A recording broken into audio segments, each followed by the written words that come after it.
So in the previous lecture, I talked about recurrent neural networks, but it has some problems. That's why LSTM is created. It's very powerful, but it has lots of parameters. That's why GRU is even better than LSTM, because it is fast, because it has less parameters, less number of parameters.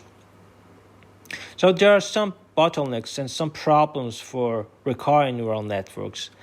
That's why we have a strong motivation for LSTM and GRU. Especially GRU is my favorite. Of course, we should use it appropriately. Sometimes GRU is so simple. You should use LSTM. So any model, we should respect all models, because any of them could be used at a good place and good time. So we should use them appropriately, like any other technology, like reinforcement learning, any other technology. We should use it appropriately.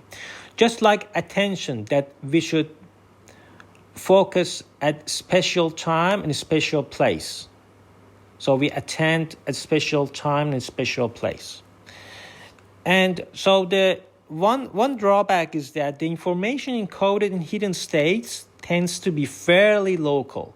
So we have a sequence of words in a sentence, and since hidden state is just a function of input and previous hidden state, so you might expect that it's very local, and you cannot attend to very far relationships. Just like the problem of transition-based methods in dependency parsing. That's why we use graph-based dependency parsing in natural language processing and linguistics. So that's another problem.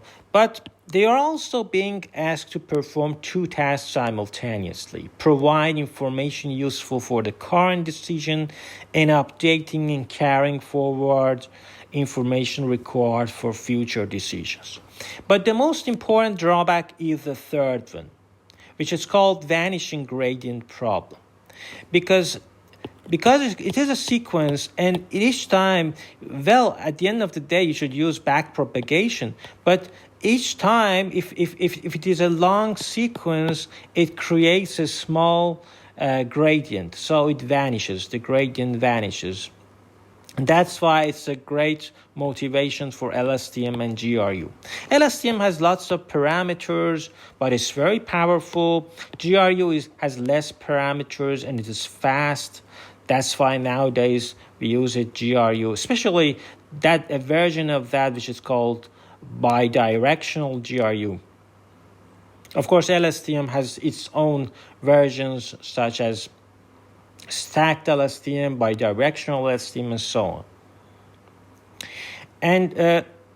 And thanks to Abigail and John Hewitt that created this great, beautiful slide, we can see what happens if these gradients, if these derivatives are small. Then we have vanishing gradient. So when these are small, the gradient signal gets smaller and smaller as it backpropagates further upstream. And so the LSTM divide the context management problem into two sub-problems. Removing information no longer needed from the context, and the other one adding information likely to be needed for later decision making. And what are gates? So LSTM accomplished this by first adding an explicit context layer to the architecture. So I'm talking about the parameters that you should know for LSTM, that you see that there are lots of parameters that you should learn. For example, forget gate. And the first gate we'll consider is forget gate. The purpose is to delete information, like forgetting. You forget from the context that is no longer needed. For example, you're saying some sentence, and after then, for example, we say blah blah blah when. So this does not depend on the previous sentences, so you can just ignore it.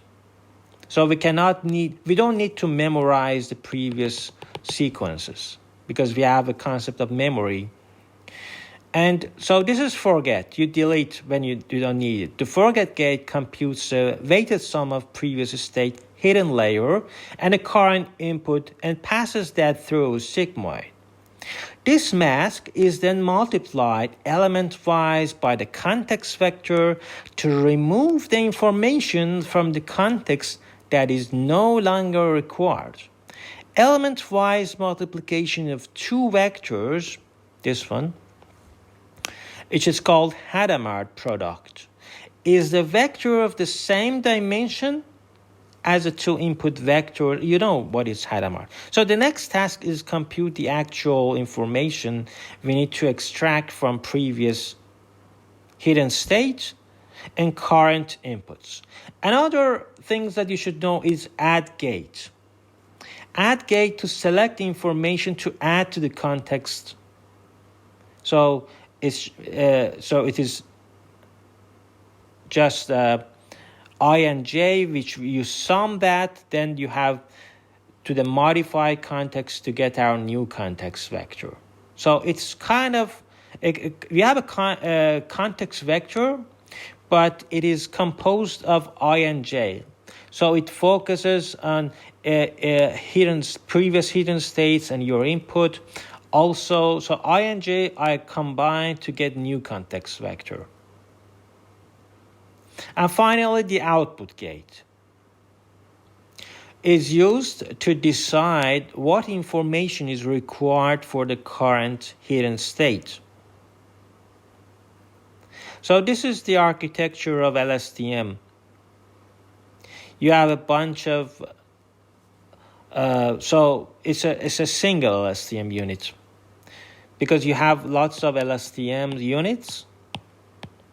For example, H1, H2, because if you encode it, it becomes hidden layer, H1, H2, H3, and then so you give inputs such as X, X1, X2, you give X3, could be a sentence, could be a word. If it is a word, you represent it by glove. If it is a sentence, you represent it by any methods for sentence embedding that you know. And for example, I like the 2017 paper. And so you present your inputs, and these are hidden states, but the architecture of each of these blocks, each of these rectangle is this. So each of them has this architecture. And of course, they pass the hidden to the next one, and you have some outputs as well for each hidden state. This is the architecture of LSTM. But the GRU has less parameters. You just need to know the update and reset. That's it. Update gate and reset gate. So 2 instead of 3, that was for LSTM, now you have 2. So it's fairly simple. And in comparison to LSTM, it's very simple.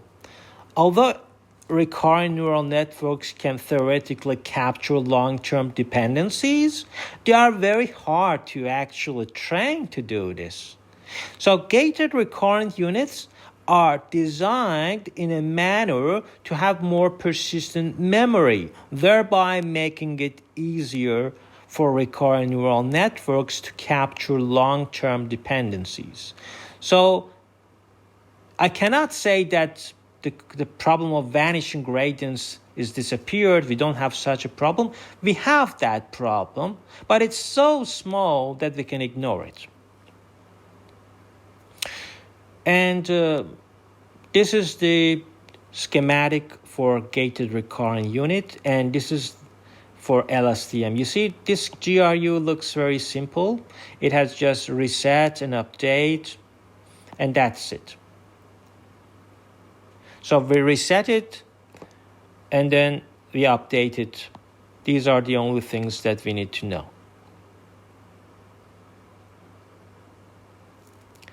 So long-term and short-term is for GRU, but LSTM separates them. And that's why it has more parameters. So update gate and reset gate in GRU, I explained this. It's so simple. It's just a relationship. It's a function of, your reset is a function of hidden states and input, and update is a function of hidden state and input. And you need H tilde here because if you convol it by Z, then you have the HT. That's why, for example, when Z of T is equal to 1, so this term disappears and it just remains this, H tilde. So you pass whatever you have. But if Z of T is 0, then whatever remains is this one, because this one is ignored. So depending on that, you have different hidden states. And this is another variant of GRU. As I said, you can have stacked version of that, bidirectional version of that, and lots of versions. For forward, you go from left of this sentence to the right. For the backward, you go from the right to the left. And then you concatenate them in order to, because finally you need to know, the concatenation of right and left plus. So you concatenate to represent, because after all, we need that hidden state. So each one has its own benefits. For forward, you see how it focuses, and for backward it has some benefits. So you combine different roles so that this concatenated hidden state has some good properties.